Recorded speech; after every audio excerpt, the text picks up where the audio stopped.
SV news కు స్వాగతం. ముందుగా హెడ్లైన్స్. మీ ఓటు అవినీతి కాంగ్రెస్ ని మట్టుబెట్టింది. జార్ఖండ్ వేదికగా మోదీ ఘాటు విమర్శలు.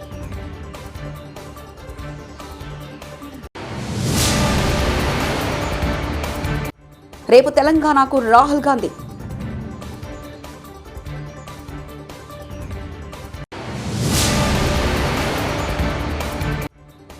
మహిళల భద్రత కల్పించడంలో వైకాపా ప్రభుత్వ విఫలం. సాధినేని యామిని శర్మ.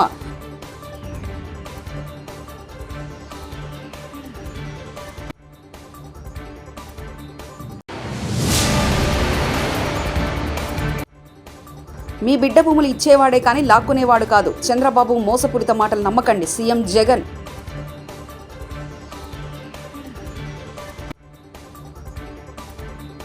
లోక్సభ ఎన్నికల వేళ అధికార బీజేపీ, ప్రతిపక్ష కాంగ్రెస్ పరస్పర ఆరోపణలతో రాజకీయాన్ని హీటెస్తున్నాయి. ఎన్నికల ప్రచారంలో భాగంగా ప్రధాని మోదీ మే 4న జార్ఖండ్ పాలంలోని ఎన్నికల ర్యాలీలో పాల్గొన్నారు.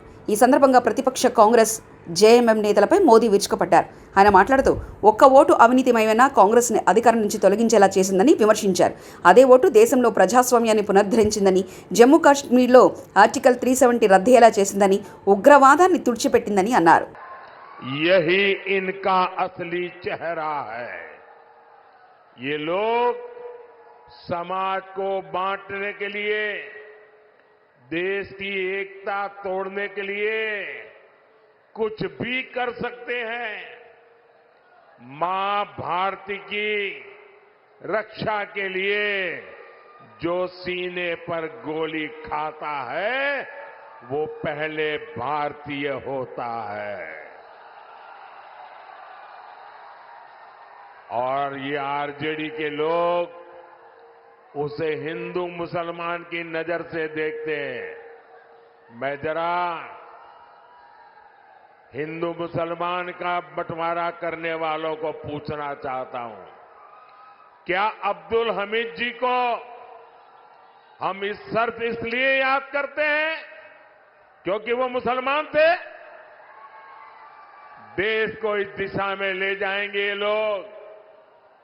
यही लोग सर्जिकल स्ट्राइक पर सवाल उठाते हैं, एयर स्ट्राइक पर सवाल उठाते हैं. यही लोग आर्मी चीफ को गाली देते हैं.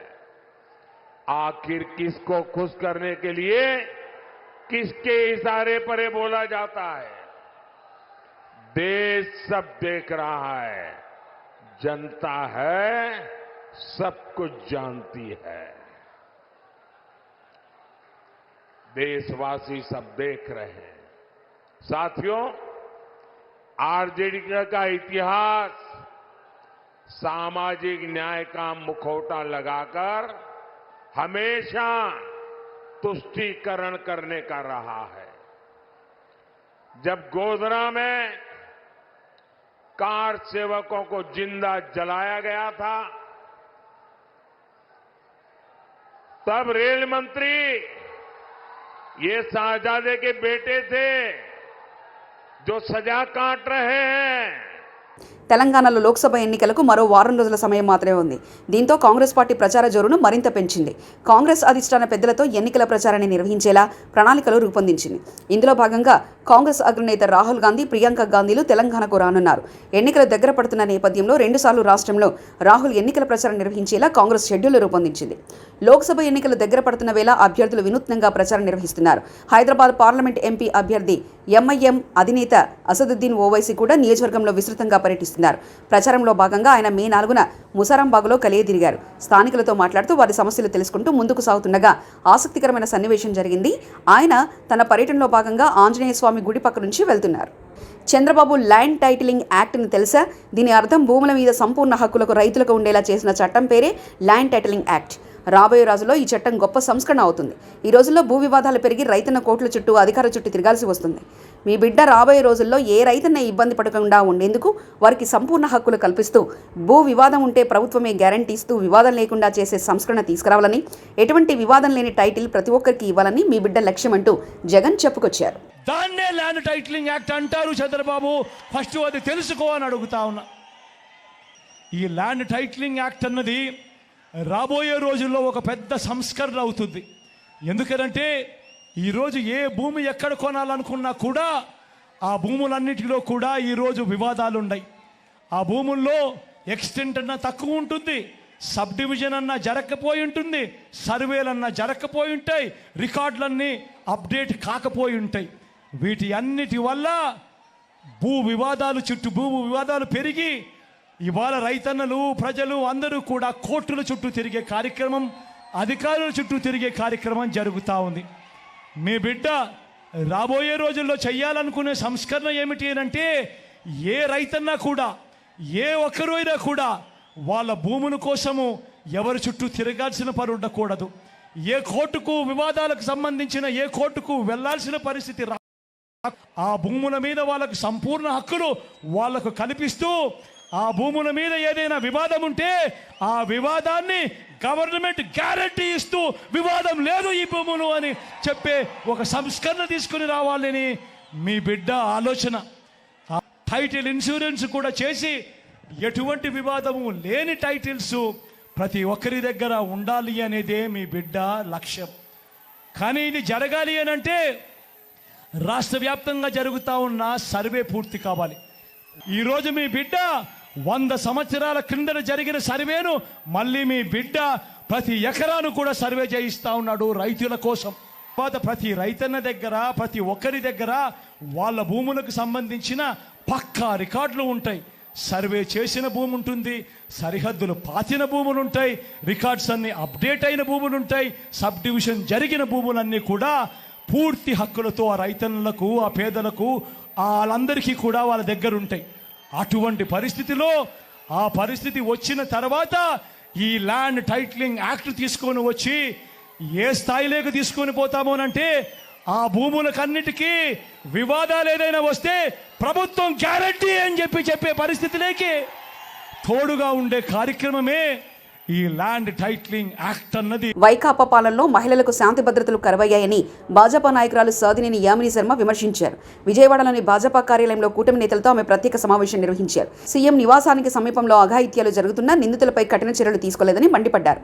వైకాపా ప్రభుత్వం యువతను డ్రగ్స్ గంజాయికి బానిసలను చేసిందని ఆమె ధ్వజమెత్తారు. మహిళలను లైంగికంగా వేధించడం గురించి మనం డైరెక్ట్ గానే చూస్తున్నాము. కంప్లైంట్లు వస్తున్నాయి. అసెంబ్లీలో కానీ మీడియా కానీ సోషల్ మీడియాలో కానీ ఎక్కడైనా సరే విపరీతమైనటువంటి బూతులతో ఇళ్లలో ఉండేటటువంటి భార్యలతో సహా బూతు మాటలతోటి మానసికంగా ఈ వైసీపీ నాయకులు కార్యకర్తలు చేస్తున్నారు. మరి వాళ్ళందరికీ కొమ్ము కాస్తుంది పోలీసులు కాదా? నిజంగానే ఈ రాష్ట్రంలో రూల్ ఆఫ్ లా అనేది ఉంటే, చట్టం అందరికీ సమానం అని అనుకుంటే, తప్పు చేసిన వాడు వైసీపీ కార్యకర్త అయినా ఇంకే పార్టీ కార్యకర్త అయినా ఇన్ దట్ కేసు ఈ రాష్ట్రంలో ఎవడు తప్పు చేసినా సరే వాడిని లాక్కొని వెళ్ళి ఇప్పటికే ఉన్నటువంటి నిర్భయ కానీ పోక్సో కానీ లేదా ఇంకే చట్టమైనా సరే ఉన్న వాటిల్లో ఎందుకు మీరు పెట్టి శిక్షించలేకపోతున్నారు? అంటే మీకు దీన్ని బట్టి అర్థం కావట్లేదా? చిత్తశుద్ధి ఏమాత్రం లేదు అని అక్కా చెల్లి అవ్వ బామ్మ అని అనుకుంటూ కబుర్లు చెప్తే సరిపోదండి ముఖ్యమంత్రి గారు. ఒక పక్క మేం పాలించే దయన్న 7 సార్లు గెలిచి ఒక్కసారి ఓడిపోతే ఒక అమ్మాయి చేతిలో ఓడిపోయావని హేళనగా మాట్లాడుతున్నావు. కడియం శ్రీహరి నువ్వు 14.5 సంవత్సరాలు మంత్రిగా ఉండి కూడా 3 సార్లు ఓడిపోతావు కదా అని మండిపడ్డారు. తండ్రిదేమో కులం కల్తీ అయితే కూతురిది డబల్ ధమాకా, కులం మరియు మతం రెండూ కల్తీ. ఒక ఉద్యమకారుడు సుధీర్ కుమార్ గారిని గెలిపించుకుందామా? ఒక దళిత ద్రోహి నమ్మక ద్రోహి నమ్మించి గొంతు కోసి గుంటనక్క కడియం శ్రీహరి కూతురు కడియం కావ్యకు ఓటేద్దామని ప్రజలందరూ ఆలోచించాల్సిందిగా కోరుతున్నానన్నారు. 14 సంవత్సరాలుగా మంత్రిగా ఉండి ఎంపీగా ఎమ్మెల్సీగా ఎమ్మెల్యేగా ఉండి చేయలేదంట. ఇప్పుడు అభివృద్ధి కోసం కాంగ్రెస్ పార్టీలో వెళ్ళిండట. అలాంటప్పుడు 10 సంవత్సరాలుగా అధికారంలో లేకున్నా కాంగ్రెస్ జెండా విడవని కార్యకర్తలు నాయకులు ఎంతో మంది ఉన్నారు. వారందరినీ తొక్కి ఎలా ఎంపీ టికెట్ నీ కూతురికి తెచ్చుకున్నావు? అందరూ కేసీఆర్ గారిని మెచ్చుకొని దేవుడని డబ్బుల విషయం కూడా మాట్లాడి పార్టీ ఫండ్ విషయంలో కూడా ఎక్కువ కావాలి, ఎందుకంటే సర్వేలో బీఆర్ఎస్ పార్టీ మంచిగా లేదు, ఎక్కువ కావాలని కూడా అడుక్కోవడం జరిగింది. అంతకుముందు ఎమ్మెల్యే అప్పుడు కూడా ఇచ్చిన సంగతి తెలుసు. అక్కడ తీసుకున్నాడో లేదో తెల్లారంగా కేసీఆర్ గారిని విమర్శిస్తూ ఒక లేఖ రాసి గతంలో జరిగిన ఒప్పందం ప్రకారమే కాంగ్రెస్తో లేదా రేవంత్ రెడ్డితో జరిగిన ఒప్పందంలో భాగంగా ఇటు మూట తీసుకున్నాడు, మళ్ళీ ఆ మూటకు సిద్ధమైపోయిండు. మనం కొన్ని యూట్యూబ్ ఛానల్లో చూసినాం. కేశవరావు గారు ఆయన సెక్రటరీ జనరల్, వాళ్ళ బిడ్డ మేయర్, వాళ్ళిద్దరూ ఇక్కడ కడియం శ్రేణి ఇప్పుడు ఎమ్మెల్యే, తర్వాత ఎంపీ అభ్యర్థి. వీళ్ళిద్దరూ కాంగ్రెస్ పార్టీకి వస్తే సరి 100 కోట్లు, ఒక్కొక్కరికి 100 కోట్లు తీసుకొని కాంగ్రెస్ పార్టీకి అమ్ముడు పోయినట్టు మనం యూట్యూబ్ ఛానల్లో చూసినాం. కడియం శ్రేణి ఏం బతుకునేది తూ అంటారు. ఎందుకంటే ఇటు అటు తీసుకొని, ఇటు టీఆర్ఎస్ పార్టీలో తీసుకొని అటు కాంగ్రెస్ అమ్ముడు పోయి ఈ వృద్ధాప్య వయస్సులో ఈ రాజకీయ అంతం కావడానికి నువ్వే గోతి దువ్వుకున్నావు. కేసీఆర్ మాటలో చెప్పాలంటే రాజకీయ భవిష్యత్తుకు సమాధి కట్టుకున్నాడు. ఆయనకి ఏం తక్కువ చేసిండు? టీడీపీలో ఉన్నప్పుడు 10 సంవత్సరాల ఆయనే ఏకైక మంత్రి. అదేవిధంగా బీఆర్ఎస్ పార్టీలో ఉప ముఖ్యమంత్రి, ఎంపీ, ఎమ్మెల్యే, ఎమ్మెల్సీ అన్ని చట్టసభలలో పోయిండు. ఎందుకు నీకు హక్కుతి?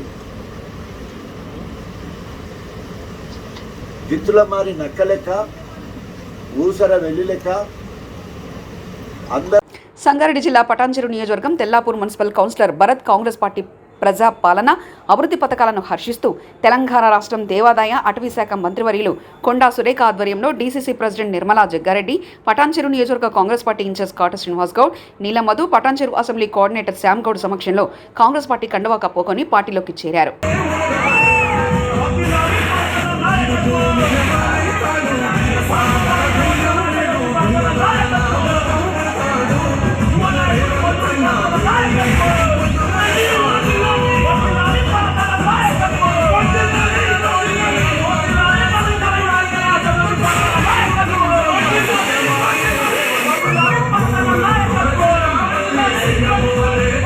ప్రచారం పోరెత్తుతా ఉంది.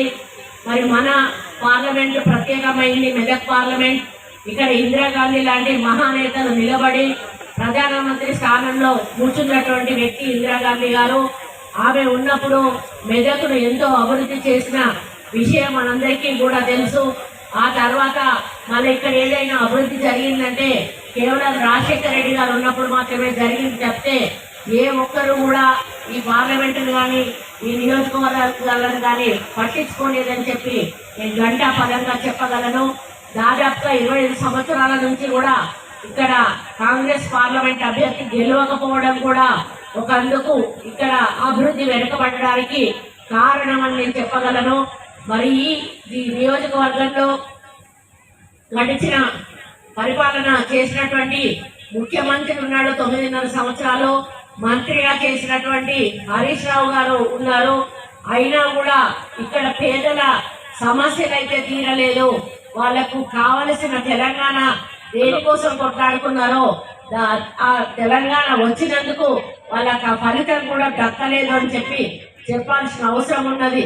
మరి తెలంగాణ సోనియమ్మ ఇచ్చింది మీలాంటి మరి పేదల బతుకులు బాగుపడాలి, పిల్లలకు ఉద్యోగాలు రావాలి, నీళ్లు రావాలి, మరి మనకు అభివృద్ధి జరగాలి అని ఆమె తెలంగాణ ఇస్తే మరి మనకు మాత్రం ₹1 అభివృద్ధి జరగలేదు. కానీ మరి టీఆర్ఎస్ ప్రభుత్వంలో ఉన్న ఎమ్మెల్యేలు, ఎంపీలు, మంత్రులు, సీఎం గారు కుటుంబ సభ్యులు మాత్రం కోట్లాది రూపాయలకు పడగలెత్తి మరి డబ్బులు ఏం చేసుకోవాలో తెలియక ఈ రోజు ఎన్నికలలో మళ్ళా గుమ్మరిస్తూ ఈ ఎంపీ ఎలక్షన్లలో బీఆర్ఎస్ పార్టీ ఎంపీలను గెలిపించి బీజేపీకి తాకట్టు పెట్టి బిడ్డను విడిపించుకోవడానికి ప్రయత్నం చేస్తున్న విషయాన్ని ఈ సందర్భంగా నేను విజ్ఞప్తి చేస్తా ఉన్నాను.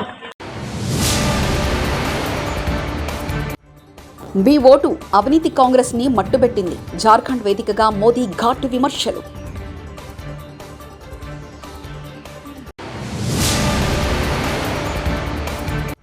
రేపు తెలంగాణకు రాహుల్ గాంధీ.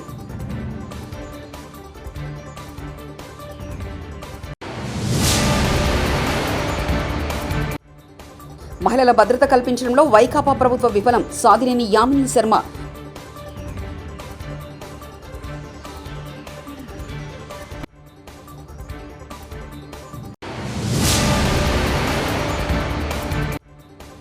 మీ బిడ్డ భూములు ఇచ్చేవాడే కానీ లాక్కునేవాడు కాదు. చంద్రబాబు మోసపూరిత మాటలు నమ్మకండి. సీఎం జగన్.